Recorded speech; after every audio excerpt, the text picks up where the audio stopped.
उनको हम लोन दे करके आगे बढ़ सके, ताकि अलग अलग स्टेट में जाकर, अलग अलग कंट्री में जाकर वो अपनी अच्छी शिक्षा ग्रहण करें और उनको बच्चों को लाभ मिले। इससे आगे भी हमारा प्रयास रहेगा कि हम तालीम को अच्छी तरह से आगे बढ़ाएं, उससे अच्छा काम कर सके। आपके निर्देश के अनुसार राजस्थान भर में अच्छा काम हो रहा है, हमारा प्रयास रहेगा कि और अच्छा सुदृढ़ करके काम करें। इसलिए एक बार पुनः मुख्यमंत्री सीपी साहब का सबको बहुत धन्यवाद। बहुत धन्यवाद सर। राज्य सरकार के समावेशी विकास के लक्ष्य की प्राप्ति के लिए आपके विभाग द्वारा, आपके नेतृत्व में बहुत महत्वपूर्ण काम किया जा रहा है। अब मैं निवेदन करूंगा शिक्षा मंत्री महोदय श्री गोविंद सिंह जी डोटासरा साहब से कि अपना उद्बोधन। 4 विधानसभा क्षेत्रों में अनेकों विकास कार्यों का लोकार्पण और शिलान्यास कार्यक्रम जिनके कर कमलों से होने जा रहा है, आदरणीय मुख्यमंत्री अशोक गहलोत जी आज के इस कार्यक्रम के अध्यक्ष माननीय speaker doctor CP Joshi ji,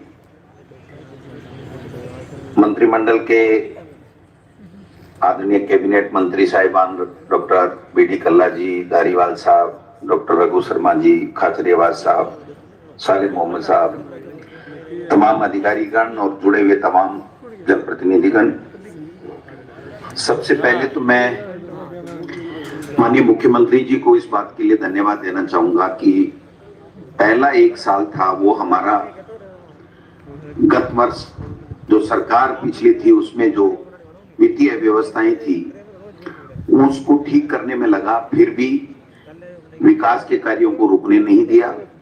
और दूसरे साल में हमारे कोरोना आ गया, लेकिन आज जब हम देखते हैं पूरे राजस्थान में विकास में भी किसी तरीके की कमी नहीं आने दी और कोरोना का जो बेस्ट मैनेजमेंट हुआ, इससे हमारी प्रदेश में ही नहीं बल्कि देश और दुनिया में हमारी लोकप्रियता भी बढ़ी।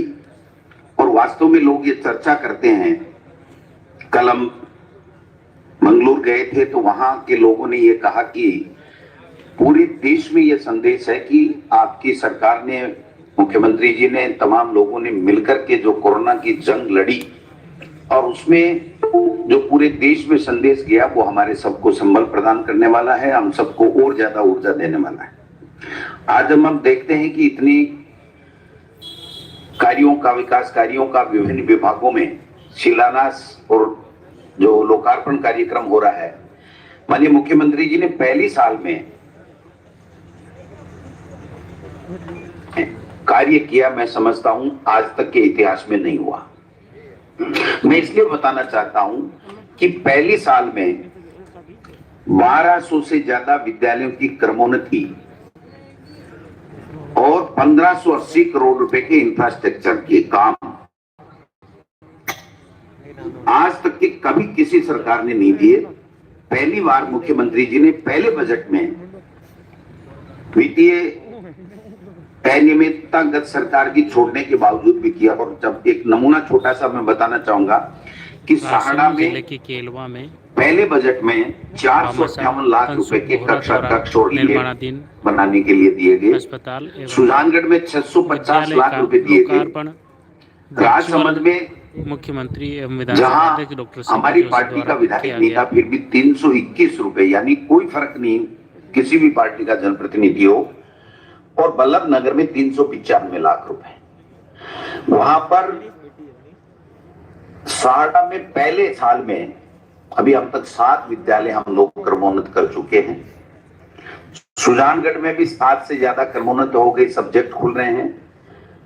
बल्लभ नगर में 4 विद्यालय क्रमोन्नत होने के बाद में कल परसों मुख्यमंत्री जी के पास में ये बात आई कि कुछ सब्जेक्ट खोलने हैं और कुछ संकाय खोलने हैं। इतिहास में